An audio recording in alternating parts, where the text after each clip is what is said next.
मार्च 1947 हिंदू और सिख अल्पसंख्यकों पर हमला। एक ओर मुस्लिम लीग और मुस्लिम जनता जो इसके कार्यक्रम और नीति का पालन करती थी और दूसरी ओर मुस्लिम अधिकारियों और पुलिस के बीच पूर्ण सहमति थी। ब्रिटिश नौकरशाही जो अभी भी सर्वोच्च शक्ति रखती थी शायद मुस्लिम लीग का पक्ष लेने के लिए इच्छुक थी, ऐसे में नहीं बल्कि देश की एकमात्र ऐसी ताकत के रूप में जिस पर मतभेद और संघर्ष की नीति को आगे बढ़ाने के लिए भरोसा किया जा सकता था और इस तरह देश में ऐसा माहौल बनाया जा सकता था जो एक राजनीतिक रूप से एकजुट भारत, कम से कम एक राजनीतिक रूप से एकजुट पंजाब को असंभव बना देता। इसलिए इस पृष्ठभूमि में पंजाब पर प्रभुत्व स्थापित करने, इस प्रांत में अपना मंत्रिमंडल बनाने की मुस्लिम लीग की योजना फलीभूत और परिपूर्ण हुई, जो हिंदुओं और सिखों की सहमति से नहीं किया जा सकता था लेकिन उन्हें हराकर स्थापित किया जा सकता था। केवल यह पराजय तेज, निरंतर और पूरी तरह से होनी थी। पंजाब में अपनी सरकार के बिना मुस्लिम लीग जून 1948 में ब्रिटिश सरकार से सत्ता प्राप्त नहीं कर पाती, जो कि ब्रिटिश सरकार के 20 फरवरी के बयान के अनुसार भारतीय हाथों में सत्ता हस्तांतरण की निर्धारित तिथि थी। पंजाब में मुस्लिम लीग सरकार के बिना पाकिस्तान न केवल असंतुलित रहेगा बल्कि व्यावहारिक रूप से पूरी तरह से ढह भी सकता है। यही वह स्थिति थी जिसमें पंजाब के अल्पसंख्यकों पर मुस्लिम लीग का हमला अनिवार्य रूप से शुरू हुआ। मार्च 1947 के प्रारंभ में हुए मुस्लिम आक्रमण का विस्तृत अध्ययन करने से पूर्व कुछ महत्वपूर्ण आंकड़ों पर ध्यान देना आवश्यक है जो एक नजर में मुस्लिम आक्रमण की रणनीतिक रूप से सुनियोजित प्रकृति तथा उन भारी बाधाओं के सामने हिंदुओं और सिखों की पूर्ण असहायता को दर्शाते हैं जिनका उन्हें सामना करना पड़ा था। अगस्त 1947 तक पंजाब में मुस्लिम और गैर मुस्लिम पुलिस बल का अनुपात इस प्रकार था। पंजाब में पुलिस कांस्टेबलों की कुल संख्या 24,095 दिखाई गई थी, जिनमें से 17,848 मुस्लिम, 6,167 हिंदू और सिख संयुक्त और 80 यूरोपीय और एंग्लो इंडियन थे। यह मुस्लिम पुलिस का 74% बनता है। मुस्लिम पुलिस का यह भारी बहुमत जनसंख्या के आंकड़ों के आधार पर उचित नहीं था, जो 56% मुस्लिम और 440 गैर मुस्लिम थे। लंबे समय से गैर मुस्लिम, विशेष रूप से हिंदू और सिख पुलिस में हिंदुओं और सिखों की अधिक भर्ती के लिए शोर मचाते रहे थे और हिंदू और सिख सार्वजनिक निकाय अक्सर अच्छे, स्वीकार्य हिंदू और सिख युवकों को पुलिस बल में शामिल करने के लिए आगे आए, लेकिन पुराने अनुपात को बरकरार रहने दिया गया और अच्छे हिंदू और सिख युवकों को भी अक्सर खारिज कर दिया गया, जबकि बहुत ही कमतर कदकाठी वाले मुसलमानों को ले लिया गया। बल के हिंदू और सिख सदस्य बहुत ही अल्प संख्या में थे तथा बल में मुस्लिम बहुसंख्यकों और पुलिस के प्रभारी मंत्री, जो 1937 में प्रांतीय स्वायत्तता की शुरुआत के बाद से निरपवाद रूप से मुस्लिम थे, की साजिश और संगठित योजना के अधीन थे। इसलिए उनका अपने ऊपर से सारा विश्वास उठ गया और जब मार्च 1947 में मुस्लिम पुलिस के साथ मिलकर मुस्लिम लीग ने हमला शुरू किया तो वे आक्रमण के खिलाफ हिंदू और सिख अल्पसंख्यकों की रक्षा करने के अपने कर्तव्य को निभाने में असहाय हो गए। रावलपिंडी, कैंपबेलपुर, मियांवाली, झेलम, सरगोधा, गुजरात, मुल्तान, गुजरांवाला, सियालकोट, लाहौर जिले वे हैं जिनमें विभाजन पूर्व के दिनों में अर्थात मार्च 1947 से अगस्त 1947 तक हिंदुओं और सिखों पर गंभीर रूप में हमले हुए। वर्तमान पश्चिमी पंजाब, पाकिस्तान प्रांत के अन्य जिलों में तथा इन उपर्युक्त जिलों में अगस्त 1947 से ठीक पहले और बाद में स्थिति हिंदुओं और सिखों की सामूहिक हत्या, उनकी महिलाओं के अपहरण, उनकी संपत्ति की लूट और विदेशी घरों को जलाने की हो गई। लाहौर शहर, जहां विभाजन पूर्व काल में हिंदुओं और सिखों पर अधिकांश हमले हुए थे, में मुस्लिम आबादी का बहुमत था, हालांकि वहां बड़ी गैर मुस्लिम संपत्ति, उद्योग, शैक्षिक और सांस्कृतिक प्रयास केंद्रित थे। अमृतसर जिला, जहां विभाजन पूर्व काल में पश्चिमी पंजाब के बाहर हिंदुओं और सिखों को मुसलमानों के हाथों सबसे कठोर दंड मिला था, की आबादी में गैर मुस्लिमों का बहुमत थोड़ा कम था। जिले की मुस्लिम आबादी 46.52% थी, जबकि हिंदुओं और सिखों की संख्या 51.46% थी। लेकिन अमृतसर शहर अपने घनिष्ठ सिख संबंधों के बावजूद मुस्लिम आबादी में भारी था, जो शहर के चारों ओर काफी गहराई में बसा था। लाहौर से इसकी निकटता और स्थानीय मुस्लिम पुलिस व अधिकारियों के साथ इसके विशेष रूप से घनिष्ठ संबंध ने इसे मार्च से जुलाई 1947 के महीनों में वास्तव में बहुत दुर्जय बना दिया था। उत्तर पश्चिम सीमांत प्रांत के हजारा जिले के आंकड़े पहले ही एक अध्याय में दिए जा चुके हैं। सीमांत प्रांत के अन्य जिले जहां हिंदुओं और सिखों पर बड़े पैमाने पर हमले हुए वे हैं पेशावर, कोहाट, बन्नू, मर्दन, डेरा इस्माइल खान।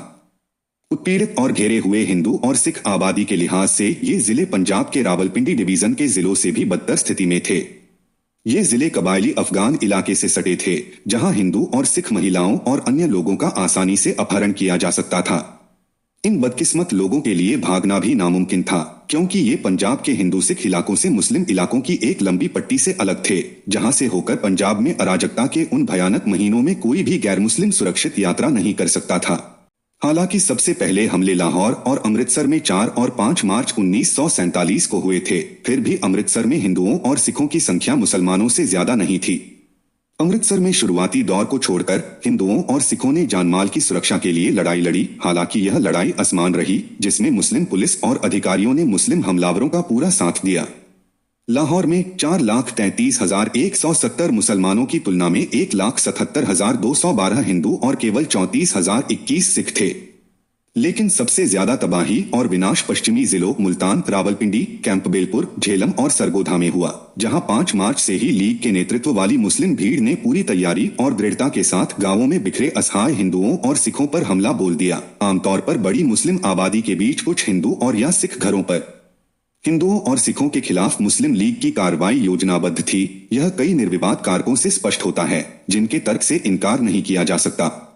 ये हैं ये हमले ऊपर वर्णित कई जिलों में, साथ ही लाहौर और अमृतसर में लगभग एक ही समय पर शुरू हुए, मानो लीग की सेनाएं केवल एक संकेत, एक आदेश या एक मनोवैज्ञानिक क्षण की प्रतीक्षा कर रही थीं ताकि वे पंजाब को मुस्लिम लीग सरकार के अधीन लाने का अपना काम शुरू कर सकें। ये हमले खुले, अनियंत्रित और पूरी तरह से विनाश की प्रकृति के थे। इनके तरीके हर जगह एक जैसे थे, जैसे छुरा घोंपना, आगजनी और अल्पसंख्यकों के पुरुषों का जबरन धर्म परिवर्तन और महिलाओं का अपमान करना। ये सभी हमले मुस्लिम बहुल जिलों में और लाहौर, अमृतसर, लुधियाना और जालंधर शहरों में हुए, जहां मुस्लिम आबादी बहुत ज्यादा थी। यह शुरुआती दौर था। कुछ बाद के चरणों में, जैसे कि इन हमलों के शुरू होने के 1 महीने बाद, ये हमले फिर से उन जिलों में शुरू हुए जहां मुस्लिम बहुलता थोड़ी कम थी, हालांकि फिर भी बहुत बड़ी थी, जैसे कि गुजरात, गुजरांवाला और सियालकोट। अगस्त 1947 तक के सभी महीनों के दौरान गैर मुस्लिम बहुल जिलों में हिंदुओं और सिखों द्वारा मुसलमानों पर प्रतिशोध या जवाबी कार्रवाई के रूप में कोई हमला नहीं हुआ। केवल गुड़गांव को छोड़कर जहां भी हमलावर मुस्लिम मेव थे, वे जिले शांत रहे और गैर मुस्लिम, जो पश्चिमी पंजाब में हो रही घटनाओं से बहुत परेशान थे, कुल मिलाकर शांतिपूर्ण रहे।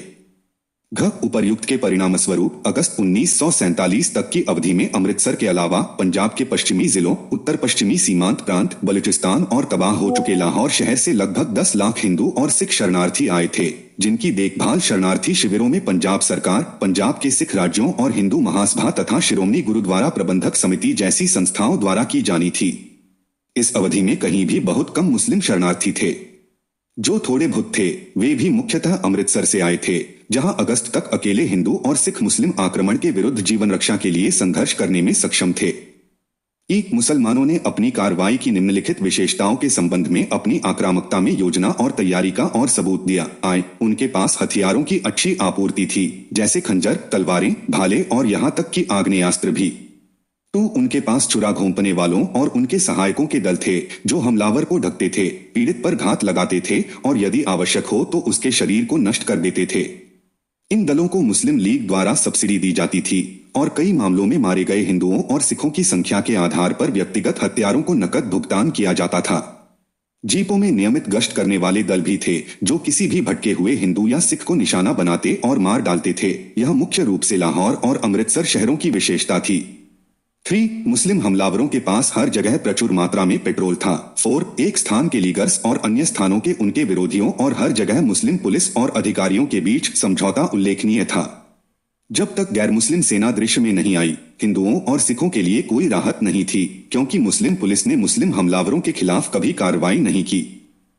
अमृतसर जैसे शहरों में, जहां शुरुआती हमले हुए, इससे पहले कि कोई हिंदू या सिख सोचे कि लड़ाई होगी, मुसलमान हमले के लिए पूरी तरह तैयार थे। उदाहरण के लिए, उन्होंने अमृतसर में उपलब्ध सभी तलवारों को अपने लोगों में वितरित कर दिया था।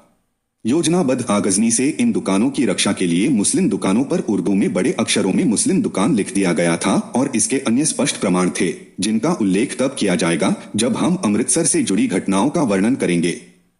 रावलपिंडी डिवीजन। यह हमला रावलपिंडी संभाग के एक विशाल क्षेत्र में तेजी से हुआ, जहां, जैसा कि पहले दी गई तालिका में दिखाया गया है, प्रत्येक जिले में मुस्लिम आबादी 80% से अधिक है और कुछ में तो 90% से भी अधिक है। रावलपिंडी शहर में ही ऐसा प्रतीत होता है कि हिंदू और सिख अच्छी तरह संगठित और अच्छी तरह से हथियारों से लैस थे, और जब मुसलमानों ने उन पर हमला किया तो वे पीछे हट गए और कुछ हताहतों के साथ हमलावरों को खदेड़ दिया।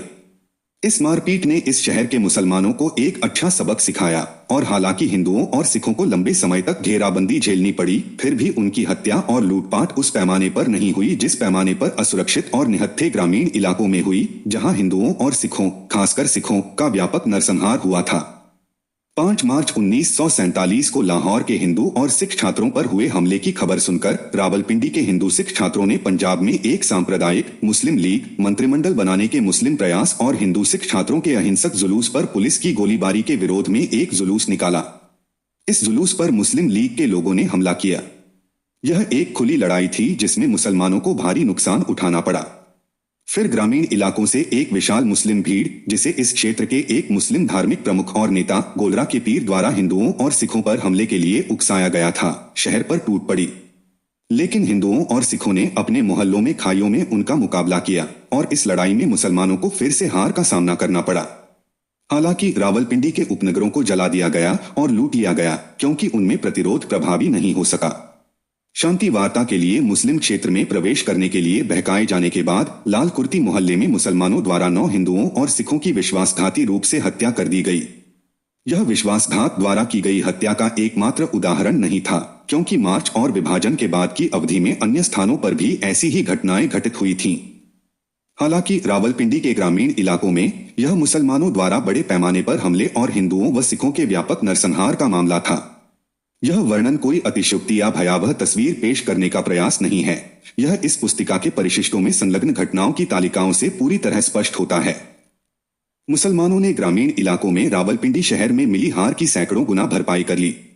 यहाँ नोआखाली से कहीं बड़े पैमाने पर कई गुना अधिक विस्तृत क्षेत्र में और नोआखाली तथा तिप्परा की आबादी से कई गुना अधिक आबादी वाले मुस्लिम लीग, जो अब पंजाब को मुस्लिम लीग शासित प्रांत में बदलने के लिए उत्सुक थी, ने रावलपिंडी संभाग के सभी इलाकों में आग और तलवारें बरसाईं। जिन्ना के उद्देश्यों के बारे में एक ब्रिटिश अखबार द्वारा पूछे गए प्रश्न का उत्तर यह था, क्या वह अपने देश को धार्मिक युद्ध में झोंकना चाहते हैं?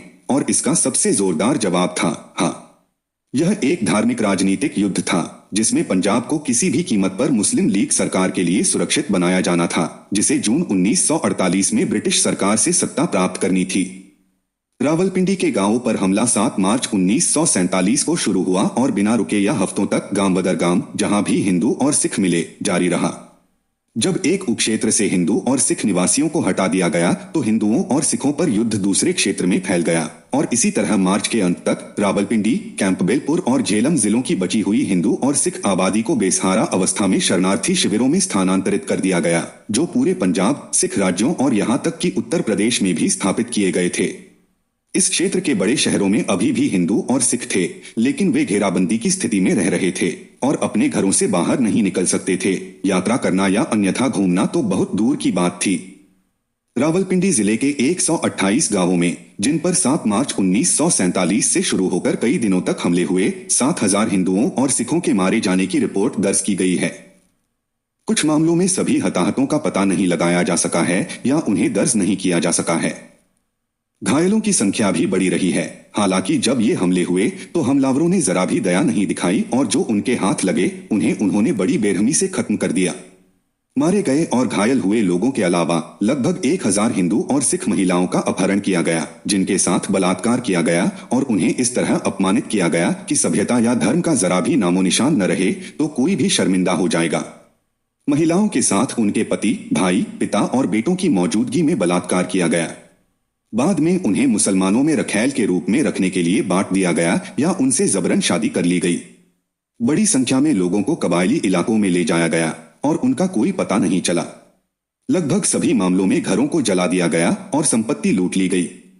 अक्सर गुरुद्वारों को जला दिया जाता था और सिख धर्म ग्रंथ श्री गुरु ग्रंथ साहिब को फाड़ दिया जाता था या अन्यथा अपवित्र कर दिया जाता था। इनमें से अधिकांश गांवों में मुसलमानों द्वारा हिंदू और सिख आबादी को लूटने और मारने का तरीका बेहद विश्वासघाती था। किसी गांव को घेर लिया जाता, हिंदुओं और सिखों को संदेश भेजा जाता कि वे आक्रमणकारियों को इतने पैसे से खरीद लें। यह मांग पूरी कर दी जाती थी, लेकिन आक्रमणकारी फिर भी वहां मौजूद रहते और एक रात उस जगह की छोटी गैर मुस्लिम आबादी पर हमला बोल देते और जितने लोग बच नहीं पाते या जो सैन्य मदद पहुंचने से पहले मारे जा सकते थे उन्हें मौत के घाट उतार देते। हालांकि उन अराजक दिनों में ऐसा अक्सर नहीं होता था। आक्रमणकारी निडरता और खुलेआम ढोल बजाते हुए और आग्नेयास्त्रों यहाँ तक कि कभी कभी आधुनिक स्वचालित हथियारों का भी प्रदर्शन करते हुए अपने हमलों को अंजाम देते रहे। उस दौर के अखबारों में इन मार्चिंग टोलियों की तस्वीरें छपीं जिनमें हमलावरों के कंधों पर ढेर सारी राइफलें लटकी हुई थीं। हालांकि यह अजीब है कि इन विमानों में सवार बहादुर उड़ान भरने वाले इन आक्रमणकारियों की तस्वीरें लेने से ही संतुष्ट थे और उन पर गोली चलाने की कोई खास कोशिश नहीं की और इस तरह उन हजारों असहाय पुरुषों, महिलाओं और बच्चों की जान बचाई जिन पर इन आक्रमणकारियों ने कहर ढाया था। किसी गैर मुस्लिम के लिए जबरन धर्म परिवर्तन मृत्यु का दूसरा विकल्प था। गांव के लोगों को अंतिम चेतावनी दी गई थी कि या तो वे इस्लाम अपनाएं या मृत्युदंड का सामना करें। अधिकांश हिंदू और सिख धर्म के शर्मनाक त्याग के बजाय मृत्यु को प्राथमिकता देते थे और मुस्लिम लीग के क्रूर धार्मिक कट्टरपंथियों के हाथों कभी लड़ते हुए और कभी घोर यातनाएं सहते हुए मारे जाते थे। जिन महिलाओं का अपहरण या अपमान नहीं किया जा सकता था वे आमतौर पर आत्मदाह करके इस शर्म से बच जाती थीं। थोहा खालसा गांव, जिसका विवरण आगे दिया जाएगा, उस स्थान की 93 सिख महिलाओं द्वारा किए गए ऐसे जीवन बलिदान का एक उत्कृष्ट उदाहरण है। हालांकि यह अपनी तरह की सबसे प्रसिद्ध घटना नहीं है। मार्च के हमलों और विभाजन के बाद हिंदुओं और सिखों पर हुए हमलों के दौरान कई जगहों पर महिलाओं ने उन्मादी और क्रूर कामुक मुस्लिम भीड़ के हाथों अपमान से बचने के लिए आत्मदाह कर लिया। जिन लोगों का जबरन धर्म परिवर्तन किया गया था, अगर वे सिख थे तो उनके बाल मुंडवा दिए गए और उनका खतना कर दिया गया। हिंदुओं का भी, यहाँ तक कि वयस्कों का भी खतना किया जाता था। धर्मांतरित महिलाओं का, अगर वे अविवाहित या विधवा थीं, तो आमतौर पर मुसलमानों से विवाह कर दिया जाता था और निकाह की रस्म किसी स्थानीय मौलवी द्वारा संपन्न कराई जाती थी।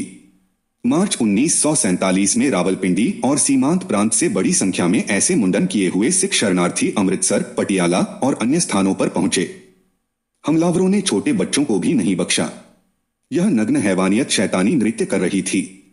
बच्चों को उनके माता पिता के हाथों से छीन लिया जाता, भालों और तलवारों पर फेंका जाता और कभी कभी जिंदा में फेंक दिया जाता। इसी तरह की और भी भयानक क्रूरताएं की गईं। महिलाओं के स्तन, नाक और बाहें काट दी जाती। उनके गुप्तांगों में लाठियां और लोहे के टुकड़े ठूंस दिए जाते। कभी कभी गर्भवती महिलाओं के पेट फाड़ दिए जाते और गर्भ में पल रहे अविकसित बच्चे को बाहर निकाल दिया जाता। कुछ जगहों पर मुस्लिम भीड़ द्वारा नग्न हिंदू और सिख महिलाओं के जुलूस निकाले जाने की भी खबरें हैं। अटक जिले के 23 गांवों पर एक रिपोर्ट से पता चलता है कि इन गांवों में 7 मार्च 1947 से लगभग 10 दिनों के भीतर कुल 610 हिंदुओं और सिखों की हत्या कर दी गई थी। इन्हीं गांवों में 1656 हिंदू और सिख घरों को, जिनमें कई गुरुद्वारे भी शामिल थे, जला दिया गया और नष्ट कर दिया गया। 1361 हिंदू और सिख घरों से उनकी सारी संपत्ति लूट ली गई। 1471 हिंदुओं और सिखों, पुरुषों और महिलाओं दोनों को जबरन इस्लाम में परिवर्तित कर दिया गया और लगभग 100 महिलाओं और बच्चों का अपहरण कर लिया गया। रावलपिंडी जिले के दुबेरन गांव में 1500 की कुल आबादी में से एक भी सिख जिंदा नहीं बचा। 70 महिलाओं का अपहरण कर लिया गया। इस समृद्ध गांव में जहां इतना नरसंहार हुआ, आगजनी और लूटपाट की कल्पना ही की जा सकती है। रावलपिंडी जिले के तरलाई गांव में 100 से ज्यादा सिखों की हत्या कर दी गई, जिनमें महिलाएं और बच्चे भी शामिल थे। 15 लोगों को जबरन मुसलमान बना दिया गया। सभी घरों को लूट लिया गया। रावलपिंडी के उपनगरों चकलाला और राता अमराल में 8 मार्च 1947 को सिखों पर हमला हुआ। निवासियों ने एक दिन और एक रात डटे रहे, लेकिन जब उन्हें लगा कि हालात उनके पक्ष में नहीं हैं, तो उन्होंने आत्मसमर्पण कर दिया। बड़ी संख्या में सिख मारे गए, जबकि कुछ का जबरन धर्म परिवर्तन कराया गया। सार्वजनिक रूप से उनके बाल काटे गए और खतना किया गया। काफिरों को खत्म करने और उत्तरी भारत में इस्लामी राज्य की स्थापना के लिए जगह बनाने के उत्साह से पागल होकर लीग के नेतृत्व वाली मुस्लिम भीड़ ने रावलपिंडी जिले में सैकड़ों गांवों की तलाशी ली, जैसा कि पहले ही ऊपर बताया जा चुका है।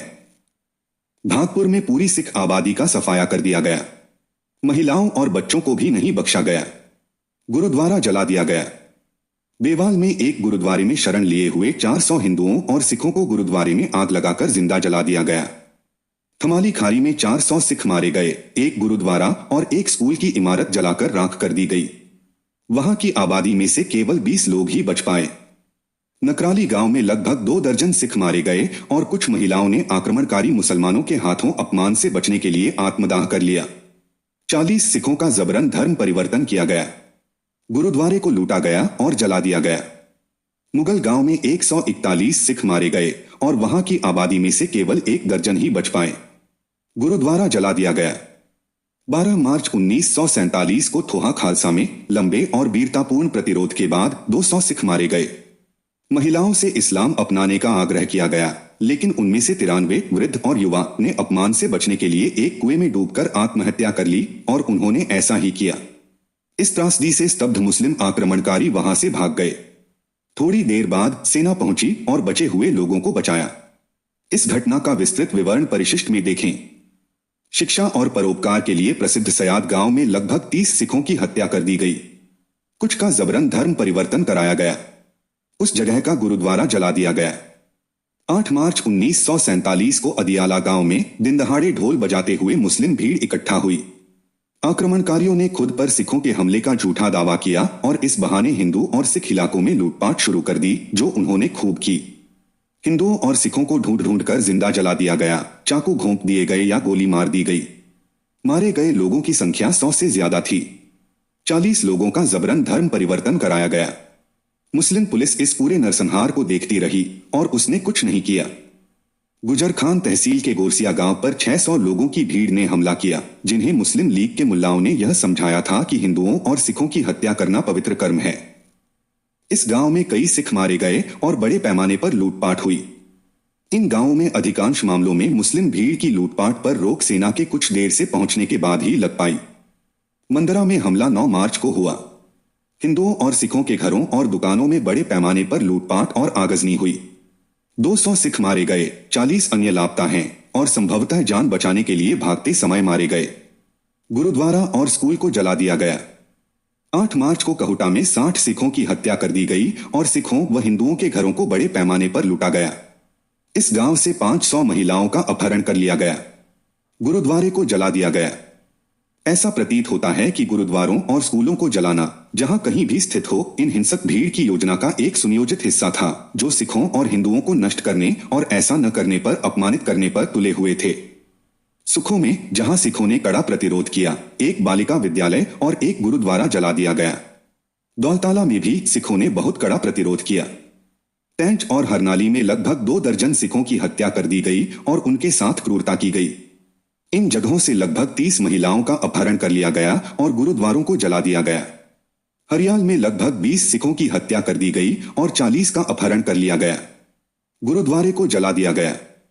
यह आखिरी जगह मास्टर तारा सिंह का घर है। मास्टर जी के घर को बर्बरतापूर्वक जमीन पर गिरा दिया गया। उस जगह पर जूतों से प्रहार किया गया और हल चलाया गया। बामली में 8 मार्च को लगभग 80 सिखों की हत्या कर दी गई और 105 से ज्यादा का अपहरण कर लिया गया। इस गांव के कुछ सिखों ने मुस्लिम आक्रमणकारियों के हाथों होने वाली बेइज्जती से बचने के लिए अपनी महिलाओं की हत्या कर दी। बांदा में महिलाओं और बच्चों समेत 20 लोग मारे गए। यहां स्थित गुरुद्वारे को भी जला दिया गया। 11 मार्च 1947 को मछिया में 200 सिखों की हत्या कर दी गई, जिनमें गांव के सभी पुरुष शामिल थे। महिलाओं और बच्चों का अपहरण कर लिया गया, जिन्हें बाद में सेना ने बचा लिया। गुरुद्वारे को जला दिया गया। 12 मार्च को नाराली पर 15,000 लोगों की भीड़ ने हमला कर दिया। हिंदुओं और सिखों ने गुरुद्वारे में शरण ली और वहीं से कड़ा प्रतिरोध किया। कई हिंदू और सिख मारे गए और हिंदुओं और सिखों के घरों में बड़े पैमाने पर लूटपाट हुई। 9 मार्च 1947 को रावलपिंडी के निकट एक बहुत लोकप्रिय हिल स्टेशन मरी पर हमला किया गया और हिंदुओं और सिखों के लगभग 150 बंगलों को लूट लिया गया और फिर जला दिया गया। कहुटा तहसील के नारा में सिख महिलाओं और बच्चों को जिंदा जला दिया गया और महिलाओं को अत्यंत शैतानी और क्रूर तरीकों से प्रताड़ित किया गया, जिसका वर्णन करना किसी भी सभ्य इंसान के लिए संभव नहीं है। रावलपिंडी के पड़ोसी जिलों जैसे कैंपबेलपुर, झेलम और सरगोधा में भी ऐसी ही बर्बरताएं और व्यापक जानलेवा हमले एक साथ और एक ही पैमाने पर हुए। जैसा कि बताया जा चुका है, ये सभी जिले मुस्लिम बहुल थे। झेलम की सीमा से लगे गुजरात जिले में भी ऐसी ही घटनाएं घटीं। झेलम जिले के सर्कल कसेर गांव में 7 मार्च और उसके बाद 43 हिंदुओं और सिखों की हत्या कर दी गई। बचे लोगों का जबरन धर्म परिवर्तन कराया गया और सभी हिंदू और सिख घरों को जला दिया गया। जलाए गए और लूटे गए अन्य गांवों में प्रमुख हैं, जहां बड़ी संख्या में हिंदू और सिख निवासियों को मार डाला गया या जबरन धर्म परिवर्तन कराकर उन्हें उनके घरों से बेसहारा कर दिया गया। दरवाल, नारंग, चक सेवक, भगवाल, अठवाल, ताहर, सहोता, मंगवाल, थानेल, फतुही, रूपवाल, रांझा, धनोगी, घुग्ग आदि अंतिम नाम वाले गांव में 128 सिख मारे गए और 40 महिलाओं का अपहरण कर लिया गया। हिंदू सिख घरों में बड़े पैमाने पर लूटपाट और आगजनी हुई। जिया बाघा में 18 सिख मारे गए और 52 का जबरन धर्म परिवर्तन कराया गया। 66 सिखों के घर जला दिए गए। गुड़ियाल झेलम जिले का एक बड़ा गांव है, जहां कई गुरुद्वारे, एक हाई स्कूल और एक बैंक है। इस पर 12 मार्च को हमला हुआ था। पहले हमले का सिखों ने विरोध किया, जो एक सुसंगठित और ठोस समुदाय थे। 13 मार्च की शाम को हुआ दूसरा हमला कहीं ज्यादा भीषण था। सिखों के घरों में बड़े पैमाने पर आगजनी और लूटपाट हुई। लगभग 1 दर्जन सिख मारे गए। गांव के 3/4 घरों के अलावा 4 गुरुद्वारे, ईरान हिंद बैंक और खालसा हाई स्कूल जला दिए गए। सेना के घटनास्थल पर पहुंचने के बाद ही आगे की तबाही रुकी। गुड़ियाल के आसपास के 14 अन्य गांवों में हत्या और आगजनी के साथ लूटपाट की गई। कुल मिलाकर झेलम जिले की चकवाल तहसील पर कब्जा कर लिया गया। 7 मार्च को रावलपिंडी जिले के तक्षशिला रेलवे स्टेशन पर एक मुस्लिम भीड़ ने फ्रंटियर मेल को रोक दिया। हिंदू और सिख यात्रियों, खासकर सिखों को बाहर खींच लिया गया और 22 शवों को प्लेटफॉर्म पर छोड़ दिया गया। लगभग उसी समय यह ध्यान देने योग्य है कि एक और मुस्लिम भीड़ ने अमृतसर के एक उपनगर शरीफपुरा के बाहर रुकी एक ट्रेन में हिंदू और सिख यात्रियों की हत्या कर दी थी। ट्रेन में तोड़फोड़ और हिंदू और सिख यात्रियों की हत्या मुस्लिम लीग की कार्य योजना का एक नियमित हिस्सा थी, जैसा कि मार्च से लेकर जनवरी 1948 तक की विभिन्न घटनाओं से पता चलता है। कंबेलपुर में हिंदुओं और सिखों पर अत्याचार हुए, और भी ज्यादा और बड़े पैमाने पर। कंबेलपुर जिले की तहजन तहसील के राजार में 10 मार्च को हमला करने वाली मुस्लिम भीड़ राइफलों से लैस थी। इस हमले में 300 सिख मारे गए, 3 गुरुद्वारों को जला दिया गया और सिख धर्म ग्रंथ का अपमान किया गया।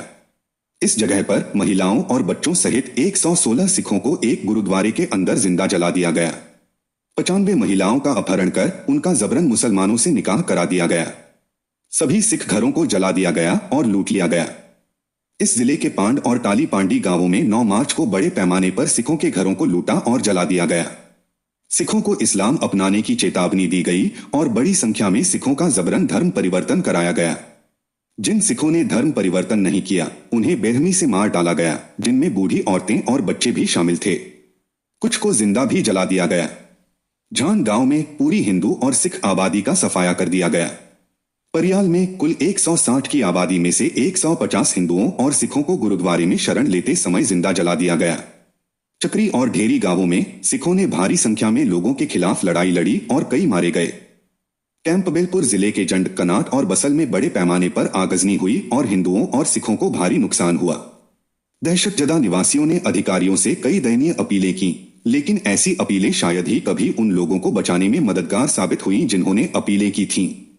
इन विभिन्न क्षेत्रों से अमृतसर स्थित शिरोमणि गुरुद्वारा प्रबंधक समिति के कार्यालय में संकटग्रस्त सिखों की अपीलें प्राप्त हुई, जो निराशा की चरम सीमा को दर्शा रही थीं और केवल ईश्वर, जो सबका पालनहार है, से ही बचाव की आशा व्यक्त कर रही थीं।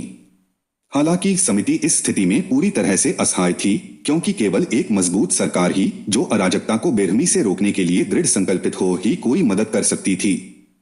कैंबेलपुर में अराजकता विशेष रूप से गंभीर थी। 8 मार्च को ढेरी गांव में ढोल बजाते हुए एक बड़ी भीड़ ने हमला किया। बड़ी संख्या में सिख, जिनमें महिलाएं और बच्चे भी शामिल थे, मारे गए। ऐसी नृशंसता, जिसमें न तो लिंग और न ही उम्र का कोई भेद था, सिखों और हिंदुओं के सफाये के इस मुस्लिम लीग अभियान की एक नियमित विशेषता थी। तरह तरह की क्रूरताएं की गईं। जिन हिंदुओं और सिखों का धर्मांतरण हुआ, उन्हें गोमांस खाने के लिए मजबूर किया गया। कैंपबेलपुर जिले में इन दिनों ऐसा लगता है मानो न कोई कानून था और न ही कोई सरकार। मुस्लिम पुलिस ने हिंदुओं और सिखों पर हमला करने वालों को उकसाया और उनकी मदद की। हर जगह मुस्लिम भीड़ ढोल बजाती और मुस्लिम लीग का झंडा लहराती हुई आगे बढ़ी। महिलाओं के साथ बलात्कार, जबरन धर्म परिवर्तन, पुरुषों और महिलाओं पर अत्याचार, आगजनी और लूटपाट के अलावा खुलेआम हो रहे थे। गुरुद्वारों को जलाया और अपवित्र किया गया। चौंतरा में सभी सिखों का जबरन धर्म परिवर्तन किया गया और उनकी महिलाओं को मुसलमानों को सौंप दिया गया। बाद में मुसलमानों ने इन सभी हिंदुओं और सिखों को उनके हालिया धर्म परिवर्तन के बावजूद मार डालने की साजिश रची। यह साजिश किसी तरह पीड़ितों को पता चल गई और वे मारे जाने से कुछ समय पहले ही सैन्य सहायता प्राप्त करने में कामयाब हो गए। 12 मार्च को कैंपबेलपुर जिले के पिंडीघेप तहसील के जंड में एक ओर मुस्लिम दंगाइयों और दूसरी ओर पुलिस व सेना के बीच 2 घंटे तक संघर्ष चला। 12 मार्च को 10,000 मुसलमानों की एक भीड़ मियांवाली पर चढ़ाई। जिला अधिकारियों की चतुराई और दृढ़ता ही थी जिसने इस कस्बे के हिंदुओं और सिखों पर पड़ने वाले पड़ोसी इलाकों के दुर्भाग्य को टाल दिया। 11 मार्च को लायलपुर जिले के एक महत्वपूर्ण व्यापारिक केंद्र टंडलियावाला कस्बे पर एक विशाल मुस्लिम भीड़ ने हमला किया जो लूटपाट, आगजनी और हिंदुओं व सिखों की हत्या पर आमादा थी। यहां भी हिंदुओं और सिखों के साहस और अधिकारियों की दृढ़ता ने ही इस कस्बे को बचाया। अल्पसंख्यकों को पीट पीट कर अधीन करने का मुस्लिम लीग का यह अभियान पंजाब में इतना व्यापक था। 9 मार्च को सिविल बाइंड मिलिट्री गजट की रिपोर्ट के अनुसार ग्रामीण इलाकों से आई एक सशस्त्र भीड़ मुसलमानों की ने कैंपबेलपुर से 12 मील दूर हाजरो बाजार पर धावा बोल दिया और बड़े पैमाने पर आगजनी और लूटपाट की। 6 लोग मारे गए और 2 घायल हुए। हताहतों की संख्या बहुत कम बताई गई है क्योंकि उन दिनों आधिकारिक और अर्धाधिकारिक रिपोर्टों में दिए गए ऐसे सभी अनुमान बाद में सही साबित हुए। 14 मार्च को खुसब सरगोधा जिला में हिंदुओं की दुकानों, घरों और मंदिरों को लूटा और जला दिया गया। संपत्ति का भारी नुकसान हुआ। सरगोधा, भेरा और भलवाल में भी ऐसी ही स्थिति बन रही थी। हजारा जिले के एक सुदूर गांव चाजिया, जहां दिसंबर 1946 और जनवरी 1947 में हिंदुओं और सिखों पर हमले हुए थे, पर 15 मार्च को हमला हुआ। हिंदुओं और सिखों को सुरक्षित स्थानों पर पहुंचाया गया। पेशावर में हिंदू और सिख चारों ओर से घिर गए। मुल्तान संभाग का एक जिला मुजफ्फरगढ़ और लाहौर संभाग का मोंटगोमरी, दोनों मुस्लिम बहुल जिलों में हिंदुओं और सिखों पर हमलों की बढ़ती घटनाओं के संकेत इन दिनों दिखाई दे रहे थे। यह महत्वपूर्ण था कि इस अवधि के दौरान किसी भी गैर मुस्लिम बहुल जिले में हिंदुओं और सिखों की ओर से कोई उपद्रव नहीं हुआ। जालंधर और लुधियाना कस्बों में उपद्रव मुसलमानों द्वारा किया गया, जो इन दोनों कस्बों में 70% बहुसंख्यक थे। लुधियाना जिले के ग्रामीण इलाकों में सिख बहुसंख्यक थे और जालंधर और फिरोजपुर दोनों ग्रामीण इलाकों में एक शक्तिशाली कारक थे। फिर भी इन इलाकों से किसी भी उपद्रव की कोई खबर नहीं मिली। रावलपिंडी डिवीजन जल रहा था। इसकी ग्रामीण हिंदू और सिख आबादी लगभग पूरी तरह से शरणार्थी शिविरों में थी। इनमें से सबसे बड़ा शिविर कैंपबेलपुर जिले के वाह में था और इसकी आबादी लगभग 25,000 थी। एक और शरणार्थी शिविर लगभग उतना ही बड़ा झेलम जिले के काला में स्थित था। छोटे स्थानों पर अन्य शरणार्थी शिविर थे, लेकिन इस क्षेत्र के अधिकांश हिंदू और सिख इतने घबरा गए थे कि उन्होंने इस क्षेत्र को पूरी तरह से छोड़ना पसंद किया और पूर्व की ओर कूच कर गए। झेलम से लेकर पेशावर और अन्य क्षेत्रों से रेलवे ट्रेनें बेसहारा हिंदू और सिख शरणार्थियों से खचाखच भरी थीं। वे आश्रय की तलाश में पंजाब के सिख हिंदू बहुल जिलों में, पंजाब राज्यों में, भरतपुर, धौलपुर के जाट राज्यों में, अलवर में, दिल्ली और उत्तर प्रदेश में चले गए। अप्रैल तक अकेले पटियाला राज्य में 50,000 सिख और हिंदू शरणार्थी थे, जिन्हें भोजन, आवास और वस्त्र की व्यवस्था करनी थी, जिनके बच्चों की शिक्षा की जरूरत थी और जिन्हें उजड़ने के बाद फिर से जीवन में बसने की जरूरत थी। हजारों विधवाओं और अनाथों ने एक ऐसी समस्या पैदा कर दी थी जिसका समाधान लगभग असंभव था, क्योंकि यह समस्या अचानक सामने आई थी। बेसहारा लोग अमृतसर के पूर्व में पंजाब के हर कस्बे और गांव में भोजन और आश्रय की तलाश में भटक रहे थे। इन लोगों की हालत वाकई दयनीय थी, जो एक अभूतपूर्व आपदा के शिकार हो गए थे। राज्य सरकारों और शिरोमणि गुरुद्वारा प्रबंधक समिति, हिंदू महासभा और कांग्रेस जैसे निजी संगठनों ने इन बदकिस्मत लोगों के दुख को दूर करने की पूरी कोशिश की, लेकिन यह काम बहुत बड़ा था। इसलिए पूर्वी पंजाब में साधन संपन्न इन उजड़े हुए लोगों के एक छोटे से अल्पसंख्यक को छोड़कर बाकी लोग व्यावहारिक रूप से बेसहारा ही रहे, जिनके लिए जीवन की कोई उम्मीद नहीं थी। यह वह स्थिति थी जिस पर मुस्लिम लीग अभियान ने कम से कम 10 लाख उद्यमी, उपयोगी मनुष्यों को लाद दिया था। लेकिन अल्पसंख्यकों पर मुस्लिम लीग के विजय अभियान द्वारा किए गए भयानक नरसंहार की कहानी अभी आधी भी नहीं बताई गई है। अकेले रावलपिंडी संभाग में हताहतों की ज्ञात संख्या लगभग 7,000 है। घायलों की संख्या निश्चित रूप से काफी अधिक होगी। कम से कम 4 से 5,000 महिलाओं का अपहरण किया गया या उनका अपमान किया गया। हजारों घर और दुकानें जला दी गई, जबकि सैकड़ों गुरुद्वारे, हिंदू मंदिर और स्कूल जला दिए गए या अपवित्र कर दिए गए। उन दिनों रावलपिंडी संभाग में उन्होंने जो देखा, उस पर अपनी प्रतिक्रिया व्यक्त करते हुए तत्कालीन अंतरिम भारत सरकार के उपराष्ट्रपति पंडित जवाहरलाल नेहरू ने कहा कि रावलपिंडी जिले में किए गए कृत्य जानवरों को भी शर्मिंदा कर देंगे। रावलपिंडी रेंज के पुलिस उप महानिरीक्षक जे स्कॉट ने प्रेस को दिए एक बयान में घोषणा की, यह अविश्वसनीय है कि रावलपिंडी डिवीजन के ग्रामीण इलाकों में निर्दोष लोगों पर किए गए बर्बर कृत्य पंजाब में संभव हो सकते हैं। हिंदुओं और सिखों पर हुए इन सभी अत्याचारों की मुस्लिम लीग के नेताओं ने कोई निंदा नहीं की। या तो वे इन पर चुप रहे या मुसलमानों पर काल्पनिक अत्याचारों का ढिंढोरा पीटते रहे। इससे न केवल मुस्लिम गुंडों का हौसला बढ़ा, बल्कि उन्हें यह विश्वास भी हुआ कि लीग नेताओं के आशीर्वाद से वे सुरक्षित रह सकते हैं। मुस्लिम वकीलों और अन्य लोगों की रक्षा लीगों का गठन उन हत्यारों और मानव रूपी जानवरों को कानून के चंगुल से बचाने के लिए किया गया, जिन्होंने निर्दोष और निहत्थे इंसानों पर अकथनीय अत्याचार किए थे। मुस्लिम लीग प्रेस ने तथाकथित पुलिस ज्यादतियों का विरोध जारी रखा, जिससे मुस्लिम बदमाशों और अपराधियों का उदय हुआ, जिनके खिलाफ कार्रवाई वास्तव में अपर्याप्त और बहुत देर से की गई थी। जो कार्रवाई हुई वह तब हुई जब सेना मौके पर आई और जब पंजाब सरकार ने पंजाब पुलिस विभाग को पूरी तरह से मुस्लिम संरक्षित क्षेत्र बनाने की अपनी विनाशकारी नीति में थोड़ा बदलाव करने का फैसला किया। मुल्तान में सबसे विनाशकारी प्रकृति के हमले 5 मार्च को शुरू हुए, जिस दिन मुस्लिम लीग ने पंजाब में अपना आक्रमण शुरू करने का फैसला किया था। हिंसा, गति और विनाश की सीमा के संदर्भ में मुल्तान का यह अभियान रावलपिंडी के अभियान से किसी भी तरह कम नहीं था।